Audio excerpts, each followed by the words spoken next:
We will entertain questions at the end of the presentation, but I would ask of our media partners, please keep those questions specific to this case. We're going to start off with Captain Joe McNally of the Homicide Unit. Captain.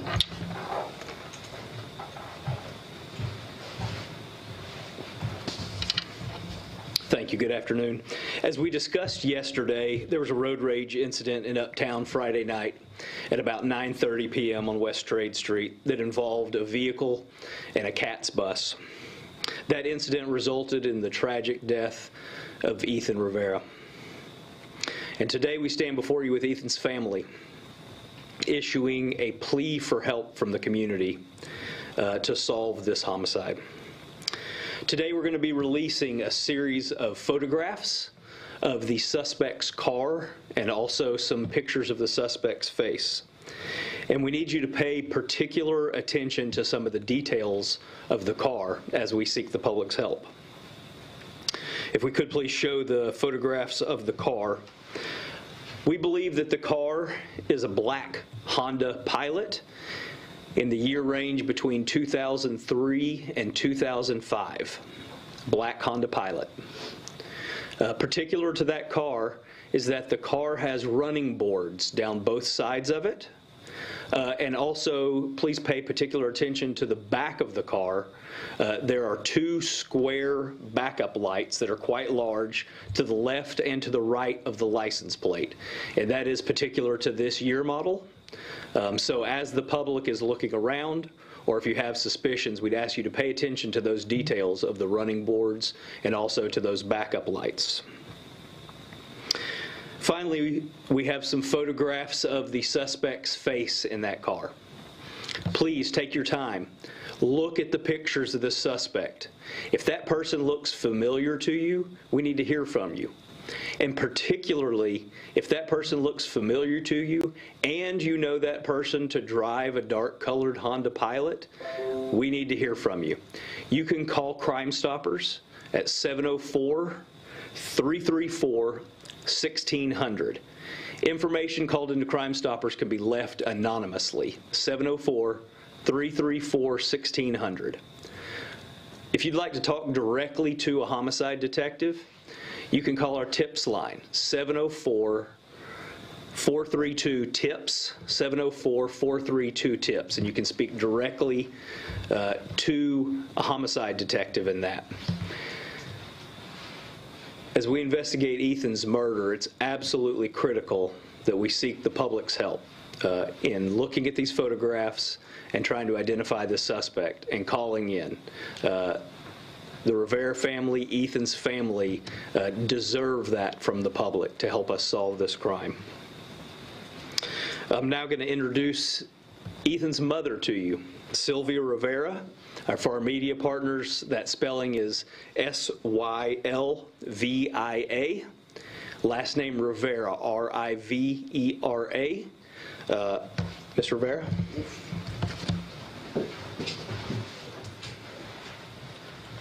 I would like to plead to the public and have them please help. Ethan was a good man. He was coming into his own. He had a family. He is a brother, a father, a husband, a nephew. He was coming into his own and he was doing his job, driving a freaking bus. So please, somebody, if you know anything, say something. This animal has to be taken off the street. If it happened to my son, your child could be next, because this person didn't seem to care who Ethan was or who he was leaving behind. He had a tremendous heart. And he had a tremendous smile. And they took all that away from us. His kids are going to be brought up. And as much as he loved them and he moved down here for them, now they don't have a dad. And that's very painful. You know, he's my oldest son, and I don't even know what to do with this right now. But I please beg you, if you know anything, please call, say something. know that this gun issue is getting ridiculous, and we need to stop. But we need this animal to get off the street. Okay. Thank you.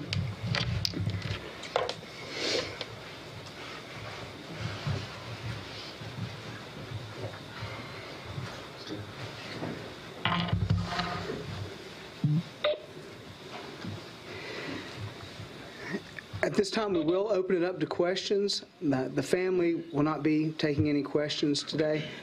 As is, it took a great amount of courage, and I'm thankful for the Rivera family to stand up here with everything they've gone through and be willing to talk to you at home as we try to get additional information. So at this time, any questions?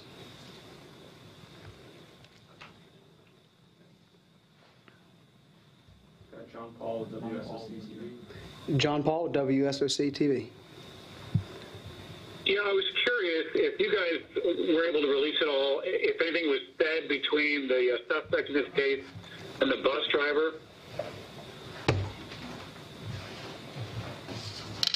Thank you, John Paul. At this time, we won't be releasing details of the case. And let me tell you why that's important. As we seek information from the public, we don't want anything that we put out to taint the testimony of witnesses that might be out there. So what we don't want to happen is we don't want people to regurgitate what we say back to us. We need people's absolute pure testimony. And so for that reason, the things that we've put out so far is all that we'll be putting out. Got Morgan Francis. Morgan Francis. Hi, I was just wondering if you guys have a description of the suspect. Obviously, we have the picture, but are you saying if it's male, female? Just wanted to kind of hear from you guys. Yeah, sure. So from the picture, it certainly appears to be a male. We don't want to say whether or not it is, one race or ethnic group particularly, as the person is a lighter brown skin looking subject with a mustache can be seen in that photograph. And so we'll leave that to the public to see if they recognize that person. And I should say, while we're talking about that person, if you're out there, if you're watching the news tonight and you see yourself, if you're on social media and you see a picture of yourself, you can help us take care of this. Call 911 and turn yourself in. We'll help you resolve this peacefully. But know that if you see yourself and you don't do that, that we're going to be coming for you and we're going to find you. Jonathan Little from Spectrum News. Jonathan Little. Thank you so much for taking my question. It being a couple days since this happened, can you tell us if you have gotten any other useful information from the public prior to releasing these pictures, or are we looking at a situation where that's proving a little bit complicated as far as figuring out who this person is? Sure. Yeah, I'll say, obviously, if we knew who this person is, we wouldn't be putting out and seeking the public's assistance in that. We have talked to everybody that we're aware of that were witnesses, and we appreciate everyone's help in that regard. But we are trying to seek the identity of this person that committed this murder. We are trying to find Ethan's murderer, and that is why we're putting out these photos of this car and of the suspect. Oh, Chuck.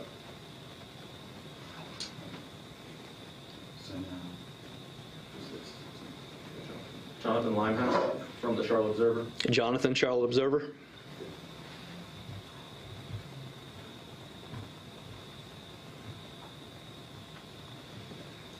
Hey, again, I want to say condolences to the Rivera family. And I had a question about the suspect. I wanted to know if the suspect, if you can say or know if the suspect fired from inside his vehicle, or did he get out of the vehicle and fire and get back in his vehicle, or do you know, or can you say? Sure. From all appearances, the suspect stayed in the vehicle the entire time. Gotcha. Got Lowell Rose from WBTV. Lowell, WBTV. Hi, it's Lowell from WBTV. Sorry. My question is, I know you released these images of the suspect. Were you able to identify a license plate?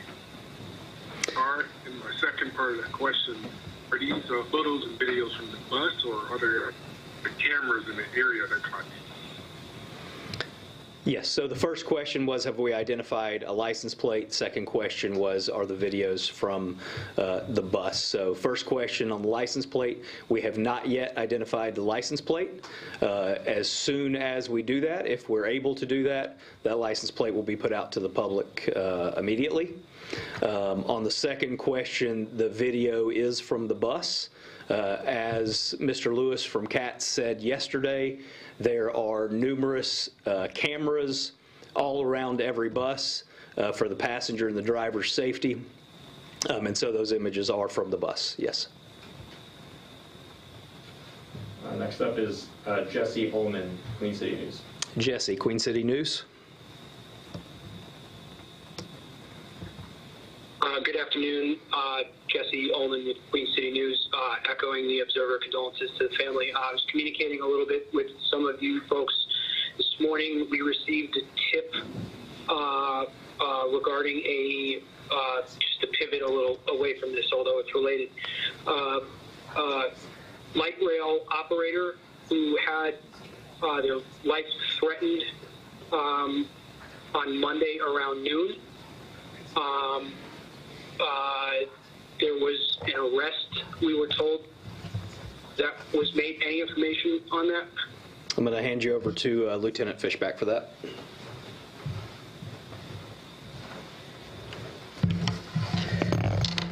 Yes, Mr. Ullman. First, I want to address everyone and let them know these cases do not appear to be related whatsoever. But yesterday, we did have one of our CATS bus drivers get assaulted, and they had someone spit in their face, the Nations Ford Road at Tyvola. And another unfortunate incident. And, you know, it's important to realize that our bus drivers are public servants who literally drive this city. Many of our neighbors depend on our CATS bus drivers to get them to work, school, and then back home again to their families. Nights, weekends, holidays, adverse weather conditions, our bus drivers are out there getting it done. And so, you know, this is the point that all of us should stand up. We should take a stand and say, you are not going to treat those who serve our city in this manner. Someone out there is going to see these photographs. They're going to know something.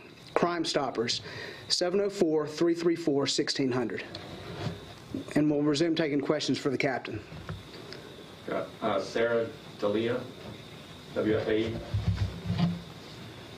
Hey there. Thank you for taking our questions today. I wanted to ask, is there any connection with either this car or any bullets that have been recovered with possible other crimes that are outstanding? I know sometimes that happens as you guys work cases. You can connect bullets or casings to other cases that are still outstanding. Is that something you all are looking into, or anything that you found so far? Yeah, certainly in any homicide, that is work that we always do. Again, I won't comment on the specifics of this case in that regard, but I can tell you that in any case where we have that kind of evidence, we will be comparing that evidence through national databases and other means to any other kind of evidence that we might have that might match that, yes. Last one, we got Morgan Francis again. Morgan Francis. Hi. Is there any indication that there was anyone else in the car besides the suspect we're seeing here? The question was there anyone else in the car? At this time, we don't know the answer to that. That's part of our investigation, part of what we're trying to figure out. So if there was, I'll appeal to that person as well. If you were in that car, didn't want to be part of this, then we'd ask you to reach out as well. I'm sitting here right now and I'm looking at the pain in Ethan's family's eyes right now. This is an absolute tragedy. They're heartbroken. They're mourning, and they deserve for someone to come forward and solve this. So again, please call Crime Stoppers.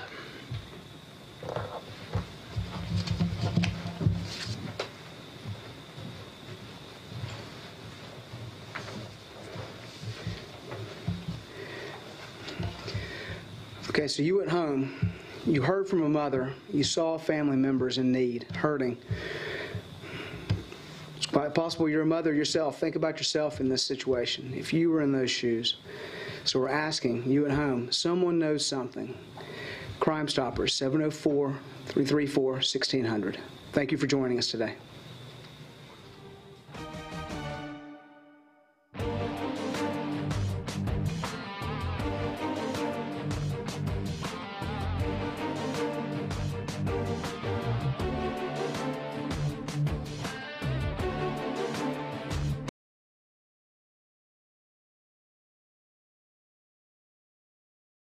Detective, you can call our TIPS line, and that number is 704-432-TIPS. Crime Stoppers calls can be made anonymously, but if you do want to speak directly to a homicide detective, you can call that TIPS line. As additional information comes to light, we will be putting that information out through our Public Affairs Office. Thank you.